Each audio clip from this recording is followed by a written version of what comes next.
दाखवला का नाही? 2019 ला पुन्हा तुकार दिली.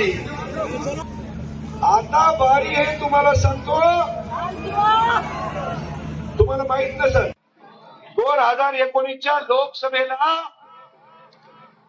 आपला मित्र पक्ष आणि आपल्या पक्षातले सगळे नेते मला म्हणले तुम्हाला आता विधानसभा लढवायची नाही. चलो बाहेर बाबा, काय ताप झाला, आता काय करतात रे. सगळ्या जणांनी एकच लावलं, आता तुम्हाला लोकसभा लढवायची.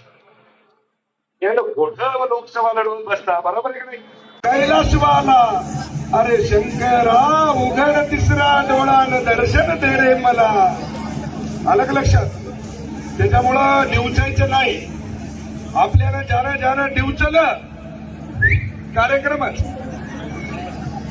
शिडीपास. आता एक मनामध्ये धरलंय आपण, भोळ्या शंकराला मागितलंय श्रीराम दादाला नगराध्यक्ष करायचं का नाही? करायचं का नाही? मग तुमच्या सर्वांची ताकदीच्या जोरावर आज साहेबाला म्हणतो, साहेब काळजी करू नका, तुम्ही फक्त लढ म्हणा. 100% या हिंगोली शहरावरती शिवसेनेचा फटवा धोत फडकल्याशिवाय राहणार. एकटा संतोष बागर काहीच करू शकत नाही, ध्यानात ठेवा. त्याच्यासाठी मावळे लागतात, मावळे. आणि मला वाटते की ते संतोष बागरकर खऱ्या अर्थानं रक्ता मासाचे मावळे आहेत, रक्ता मासाचे.